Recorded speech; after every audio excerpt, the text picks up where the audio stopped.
கணவன் மனைவியுடைய வாழ்க்கை மகிழ்ச்சி அடைய வேண்டும் என்றால் மிக முக்கியமான அடுத்த தேவை மரியாதை, ரெஸ்பெக்ட்.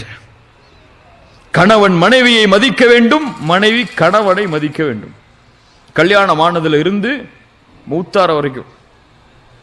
ஆனா இன்னைக்கு 2 வருஷம் நல்ல கவனிப்பு, 3 வருஷம் நல்ல கவனிப்பு, 4வது வருஷம் இருக்கிறத சாப்பிட்டுட்டு படுத்துருங்க, அவ்வளவுதான்.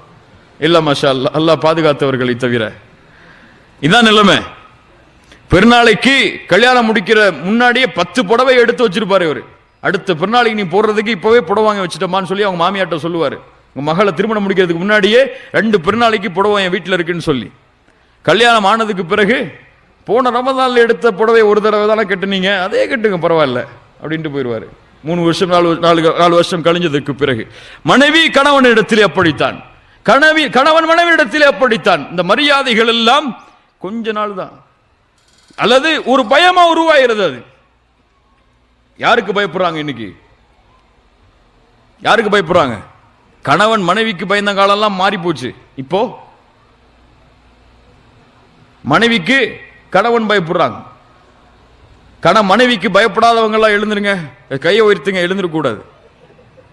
மிஸ்ரில் இப்படிதான் ஒரு போட்டி நடந்துச்சான். கணவனுக்கு மனைவிக்கு பயப்படாத கணவர்கள் எல்லாம் இந்த லைன்ல வந்து நில்லுங்க, யாரு பயப்படுறாங்களோ அவங்க மட்டும், பயப்படுறவங்க எல்லாம் லைன்ல வாங்க, பயப்படாதவங்க எல்லாம் இன்னொரு லைன்ல நில்லுங்கன்னு சொல்லி அந்த கூட்டத்தில் இருந்த எல்லாருமே மனைவிக்கு நாங்க பயப்படுறோம் அப்படின்னு ஒரு லைன்ல வந்து நின்ட்டாங்க. ஒத்துக்கிறோம், நாங்க நீ வீடியோ காமிச்சிடாதீங்க, அப்ப எங்க வீட்டுக்கு போன நிலைமை வேற மாதிரி ஆயிரும், நாங்க நின்னுக்கிறோம் அப்படின்னு ஒரு லைன்ல நின்ட்டாங்க. நாங்க எல்லாம் பயப்படுற கூட்டம்னு சொல்லி ஒரே ஒரு ஆள் மட்டும் ஓரத்தில் நின்னாராம், பயப்படாத கூட்டத்தில். அந்த மக்கள் எல்லாம் சொன்னாங்களாம், எவ்வளவு பெரிய வீணப்பாய, இந்த காலத்தில் இருந்தும் மனைவிக்கு பயப்படாம வாழ்றாரு ச அப்படின்னு சொல்லி அவர்கிட்ட போய் கேட்டாங்க, உங்களுக்கு தாங்க அவார்டு, நீங்க தான் இந்த நிகழ்ச்சியில வெற்றி பெற்றவர். அவர் சொன்னாரா, என் மனைவி இப்பதான் போன் பண்ணி சொன்னாங்க இங்க நிக்க சொல்லி, அதனாலதான் நிக்கிறேன்னு. இப்படித்தான் எனக்கு நிலைமை இருக்கு. அல்லாஹ் ரப்புல் ஆலமீன் நம்மை சீர்படுத்துவானாக. கணவன் இந்த மரியாதையை சதா நேரமும் எதிர்பார்க்கிறான், பயத்தை அல்ல, பயந்து செய்யறதை இல்லை. ஆனா இன்னைக்கு இது இவனுக்கு வெளியே கிடைக்குது. 2 வருஷத்துக்கு பிறகு ஆபீஸ்க்கு டெய்லி போனா ரிசப்ஷனிஸ்ட் எழுந்து குட் மார்னிங் சார், எப்படி இருக்கீங்க சார், சாப்பிட்டீங்களா சார் கேட்கிறாங்க. பிளைட்ல உட்கார்ந்த ஏர் ஹோஸ்டர், என்ன வேணும் உங்களுக்கு, தண்ணி வேணுமா அல்லது வேற ஏதாவது வேணுமா, சாப்பாடு வேணுமா, என்ன வேணும், நல்லா இருக்கீங்களா, ரிலாக்ஸா இருக்கீங்களா, நல்லா இருக்கீங்களா. ஒரு டீ கொட்டினா கூட இவர் பரவாயில்ல பரவாயில்ல பரவாயில்ல பாரு. ஆனா மனைவி டீ கொட்டினா நடக்கிறது வேற. இப்படி அவர்களுடைய மரியாதை எல்லாம் வெளியில் கிடைக்கிறது. இந்த வெளியில கிடைக்கக்கூடிய மரியாதை அன்பை எல்லாம் பார்த்துட்டு வீட்டுக்கு வரும்போது கதவை திறந்து எங்கெங்க போயிட்டு வந்தீங்க இவ்வளவு நேரம் அப்படின்னு கேட்டா அவர் எதை விரும்புவார்? எதை விரும்புவார்? வெளியில கிடைக்கிறதா விரும்புவார், உண்மையா இல்லையா? அப்போ உங்களுக்கு காதல், மரியாதை, அன்பு வெளிப்படுத்தப்பட வேண்டும் என்றால் முதல்ல வீட்டில இருந்து வெளிப்பட்டப்பட்டாதான் நிரந்தரமா இருக்கும். அது அப்பதான் அது உறுதியாகும். அது இல்லை என்றால் உறுதியாகாது. அவர் எங்கே கிடைக்கிறதோ அதை தேடி செல்வார். அதுபோல்தான் மனைவியும் எங்கே கிடைக்கிறதோ அதை தேடி செல்வாள். அல்லாஹ் ரப்புல் ஆலமீன் நமக்கு புரியக்கூடிய ஆற்றலை தருவானாக.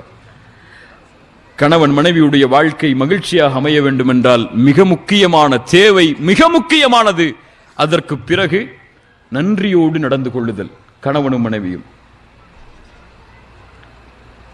ஒரு 2 வருஷம் நன்றியா இருப்பாங்க. எல்லாமே இன்னைக்கு கொஞ்ச காலம் தாங்க, அப்படிதான் இன்னைக்கு பாக்குறோம் குடும்ப உறவுகளை. கொஞ்ச காலத்துக்கு பிறகு திருப்தி இல்லாத மாதிரி தான். இல்ல மாஷா அல்லாஹ் பெரும்பான்மையான மக்கள் வர்றாங்க. ஒரு ஆளை கூப்பிட்டு தனி ரூம்ல உட்கார வச்சு உங்க மனைவியை பத்தி சொல்லுங்கன்னா அவ்வளவுதான், அவர் அழுது புலம்பிடுவார். இன்னைக்கு அப்படிதான் இன்னைக்கு நிலைமை இருக்கு. இல்ல மாஷா அல்லாஹ், அல்லாஹ் பாதுகாத்தவர்களை தவிர. இந்த நன்றி கணவன் மனைவியிடத்திலே காட்டப்பட வேண்டும்.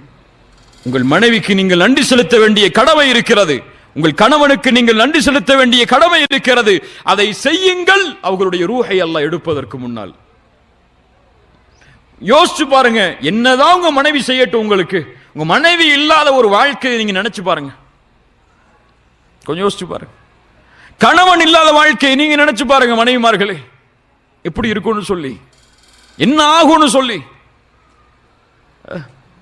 விதவையாக ஆகிய பெண்களிடத்திலே சென்று கேட்டால் தெரியும் அந்த வாழ்க்கையுடைய அருமை என்னவென்று.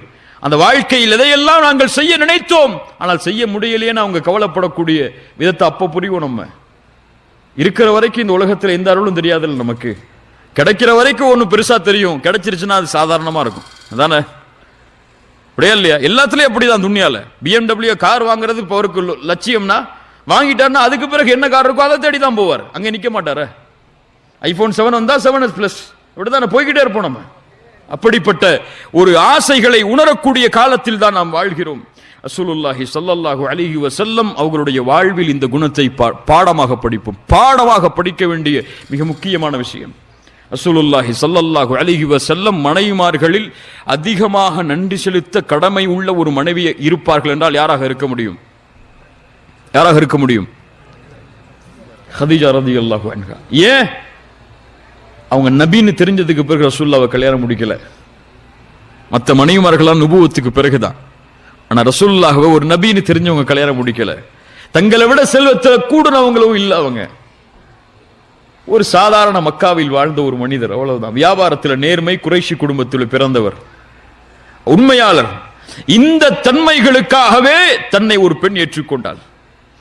நுபுவத்துக்கு முன்னாடியும் நுபுவத்துக்கு பிறகும் ரசூலுல்லாஹி ஸல்லல்லாஹு அலைஹி வஸல்லம் உடைய வாழ்க்கையில் அவர்கள் மரணிக்கும் வரை, ஹதீஜா ரலியல்லாஹு அன்ஹாவுடைய மரணம் வரை ஒரு சிறந்த மனைவியாக வாழ்ந்து மரணித்தார்கள். 1000 உதாரணங்களை சொல்லலாம். அப்படிப்பட்ட ஒரு பெண்ணுடைய மரணம் ரசூலுல்லாஹி ஸல்லல்லாஹு அலைஹி வஸல்லம் அவங்களுடைய ஒட்டுமொத்த வாழ்க்கையிலும் பிரதிபலித்தது. எப்பெல்லாம் அந்த பேரை கேட்டாலே ரசூலுல்லாஹி ஸல்லல்லாஹு அலைஹி வஸல்லம் அவங்கள பத்திய நல்ல செய்திகளை சொல்லாம விட மாட்டாங்க. ஆயிஷா ரலியல்லாஹு அன்ஹா சொல்றாங்க, கதீஜா ரலியல்லாஹு அன்ஹா மேல ரசூலுல்லாஹி ஸல்லல்லாஹு அலைஹி வஸல்லம் வைத்திருந்த பாசம் எப்படி என்று. இந்த ரசூலுல்லாஹி ஸல்லல்லாஹு அலைஹி வஸல்லம் உடைய மனைவிமார்களில் ஹதீஜா அவர்கள் மீது நான் பட்ட ரோஷத்தை போன்று யார் மேலும் நான் ரோஷப்படல. வீட்டில் ஏதாவது ஆடுகள் அறுக்கப்பட்டால் கூட அந்த இறைச்சியின் மாமிசங்களை ஹதீஜா ரலியல்லாஹு அன்ஹா மரணத்துக்கு பிறகு அவர்களுடைய தோழிகளுக்கு ரசூலுல்லாஹ் கொடுத்து அனுப்புவாங்க, தன் மனைவியை நினைச்சு. எப்படி நன்றி உள்ளவர்கள் அவர்கள். ஆயிஷா ரலியல்லாஹு அன்ஹா சொல்றாங்க, ரொம்ப முக்கியமா கவனிக்கப்பட வேண்டிய நபிமொழி. ஒரு முறை ஹதீஜா ரலியல்லாஹு அன்ஹா பத்தி ரசூலுல்லாஹி ஸல்லல்லாஹு அலைஹி வஸல்லம் பேசிக்கிட்டே இருக்காங்க, புகழ்ந்துகிட்டே இருக்கிறாங்க. ஆயிஷா ரலியல்லாஹு அன்ஹாவுக்கு ரொம்ப ரோஷம் வந்துருச்சு. கேட்டாங்க ரசூலுல்லாஹ்வை, கேட்க கூடாத கேள்வியை கேட்டுட்டாங்க. யா ரசூலுல்லாஹ், உங்களுக்கு அல்லாஹ் எவ்வளவுதான் மனைவிமார்களை அல்லாஹ் உங்களுக்கு மாற்றி கொடுத்தாலும் இன்னும் அந்த வயசான பெண்ணை நினைச்சிட்டு இருக்கீங்களேன்னு சொல்லி ரசூலுல்லாஹி ஸல்லல்லாஹு அலைஹி வஸல்லம் மிக முக்கியமான பதிலை தன் மனைவியின் மீது கோபப்படாமல் அவர்கள் உணர வேண்டும் என்பதற்காக சொன்னார்கள். ஹதீஜா ரலியல்லாஹு அன்ஹாவை பற்றி ரசூலுல்லாஹி ஸல்லல்லாஹு அலைஹி வஸல்லம் ஆயிஷா ரலியல்லாஹு அன்ஹாவுக்கு உணர்த்துகிறார்கள். எப்படி? ஆயிஷா, யார் தெரியுமா அந்த பெண்? கத் ஆமன்து பி இத் கஃபர பின் நாஸ். என்னை ஈமான் கொண்டால் அந்த பெண் மக்கள் என்னை புறக்கணித்த பொழுது, வஸத்தகனி, என்னை உண்மைப்படுத்தினால், நான் உண்மையாளர் என்று கூறினாள், ரலியல்லாஹு அன்ஹா, மக்கள் என்னை பொய்படுத்திய பொழுது, மக்கள் என்னை புறக்கணித்த பொழுது, ஒதுக்கிய பொழுது அவர்களுடைய செல்வத்தால் என்னை அரவணைத்துக் கொண்டாள். அல்லாஹ் ரப்புல் ஆலமீன் எந்த மனைவிமார்கள் மூலமாகவும் கொடுக்காத வாரிசை அல்லாஹ் எனக்கு அந்த பெண்ணின் மூலமாக கொடுத்தான். எதை செய்யாம இருக்கட்டுங்க உங்களுடைய மனைவிமார்கள், நன்றி செலுத்துறதுக்கு, அந்த பெண்ணுக்கு நீங்க நன்றியோட வாழ்றதுக்கு உன்னுக்கு நன்றி செலுத்த வேணாம். ரசூலுல்லாஹி ஸல்லல்லாஹு அலைஹி வஸல்லம் சொன்ன கடைசி வார்த்தை, அல்லாஹ் எனக்கு மற்ற மனைவிமார்கள் மூலமாக கொடுக்காத குழந்தை அல்லாஹ் அவர்கள் மூலமாக கொடுத்தான். உங்களுடைய மனைவியின் மூலமாக அல்லாஹ் ரப்புல் ஆலமீன் ஒரு குழந்தையை கொடுத்தால் அது எவ்வளவு பெரிய நிஅமத் தெரியுமா? குழந்தை கிடைக்கிறதுக்கு இன்னைக்கு கஷ்டப்படக்கூடிய குழந்தை இல்லாத பெண்களிடத்தில் போய் கேட்டு பாருங்க. 2 குழந்தை 3 குழந்தை பெற்று ஒரு பெண் கொடுக்கிறாள்னா சாதாரணமானதா? உங்க குழந்தை இல்லாத பெண்களிடத்தில் சென்று அந்த குழந்தை பெருக்க வேண்டும் என்ற ஆசை உள்ளவர்களிடத்தில் சென்று அந்த அருமையை கேட்டு பாருங்க.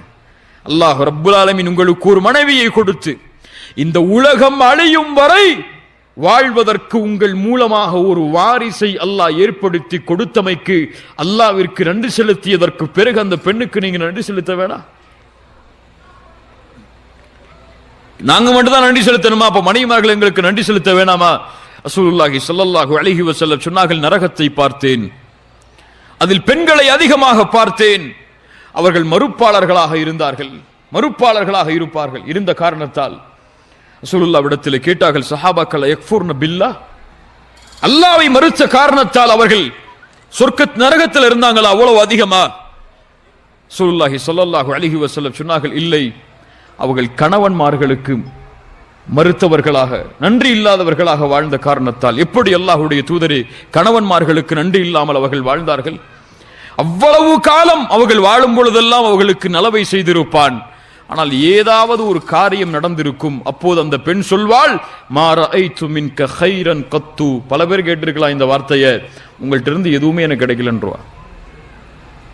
இப்படி அந்த பெண், சாதாரண வார்த்தை அல்ல, இப்படி அந்த பெண் கூறுவாள், இப்படி கணவனுக்கு நன்றி இல்லாத பெண்களை நரகத்திலே நான் அதிகமாக பார்த்தேன். சுப்ஹானல்லாஹ். கண்ணியத்துக்குரியவர்களே, ரசூலுல்லாஹி ஸல்லல்லாஹு அலைஹி வஸல்லம் சொன்னார்கள், இறுதியாக இந்த விஷயங்களை கூறி முடிக்கிறேன், கைருக்கும் கைருக்கும் லி அஹ்லி வ அன கைருக்கும் லி அஹ்லி. உங்களிலே சிறந்தவர்கள் உங்களுடைய குடும்பத்தாரிடத்திலே சிறந்தவர் தான், அவ்வளவுதான். நீங்க தொழுங்க, ஜக்காத்து கொடுங்க, ஹஜ் செய்யுங்க, தஅவா செய்யுங்க, என்ன வேணாலும் செஞ்சுங்க. உங்களுடைய மனைவி இடத்திலே நீங்கள் சிறந்த கணவராக இல்லை என்றால் நோ, சிறந்த மனிதர் நீங்கள் இல்லை. ரசூலுல்லாஹ்வுடைய சான்று. அதுபோல பெண்கள், ஐயும்ரஅத்தின் மாத்தத் வ ஸௌஜுஹா அன்ஹா ராதின் தഖலத்தில் ஜன்னah. எந்த ஒரு பெண் கணவனின் பொருத்தத்தோடு மரணிக்கிறாளோ அவள் சொர்க்கம் செல்வாள். சுப்ஹானல்லாஹ். கணவனின் பொருத்தம் இருந்தால் சொர்க்கம், கணவனின் பொருத்தம் இல்லை என்றால் சொர்க்கம் இல்லை. இப்ப இஸ்லாமிய மார்க்கம் இந்த உறவை அமைத்த முறையே இதுதான். கணவனும் மனைவியும் அன்பையும் பாசத்தையும் பரிமாறி, இருவர் ஒருவருடைய பொருத்தத்தை, ஒருவர் மற்றொருவருடைய பொருத்தத்தையும் அன்பையும் பாசத்தையும் பரிமாறி பரிமாறி தங்களுடைய மரணம் வரை சிறந்த கணவனாக, சிறந்த மனைவியாக அவர்கள் வாழ்ந்து மறைந்தால் இந்த உலகத்தில் மட்டுமல்ல மறுமையிலும் அவர்கள் வெற்றியாளர்களாக மாற்றப்பட்டு சொர்க்கத்திலும் இன்ஷா அல்லாஹ் கணவன் மனைவியாக ஒரே குடும்பமாக அவர்கள் வாழ்வார்கள். குர்ஆனில் பல வசனங்கள் அதற்கு ஆதாரம். கண்ணியத்துக்குரியவர்களை, அப்படிப்பட்ட வாழ்வை நாம் ஆக்கிக் கொண்டால் அல்லாஹ் ரப்புல் ஆலமீன் இந்த குடும்ப வாழ்வை மகிழ்ச்சியான வாழ்வாக எமக்காக்கி தருவான். இன்ஷா அல்லாஹ் ஆக்கலாமா? இன்ஷா அல்லாஹ். ரொம்ப சந்தோஷமான வாழ்க்கைங்க. அதை புரிஞ்சா அழகு, காசு, பணம் இது மட்டும் இல்லை வாழ்க்கை. அந்த பெண்ணிடத்திலே தீன் இருந்தால், அந்த ஆண்டிடத்திலே தீன் இருந்தால் அது போதும். இன்ஷா அல்லாஹ் சொர்க்கத்துக்கு கூட்டு போறதுக்கு ரெண்டு பேரையும் அங்க போனாங்க. அழகு முக்கியம் இல்லை, வயசு முக்கியம் இல்லை. ஏனெல்லாம் அது ஒவ்வொரு நாளும் அந்த அழகு அதிகரிச்சுட்டே இருக்கும். வயசு கூடாது, வாலிபம் மாறாது. நிரந்தரமான வாழ்க்கையில் அல்லாஹ் உங்களை இணைத்து வைப்பான். அல்லாஹ் ரப்புல் ஆலமீன் அப்படிப்பட்ட குடும்பங்களாக எம்முடைய குடும்பங்களை அல்லாஹ் ஆக்குவானாக. ஜஸாக்குமுல்லாஹு கைரன். பாரக்கல்லாஹு லக்கும். அகூலு கௌலி ஹாதா அஸ்தக்ஃபிருல்லாஹ லீ வ லக்கும். அஸ்ஸலாமு அலைக்கும் வ ரஹ்மத்துல்லாஹி வ பரகாத்துஹு.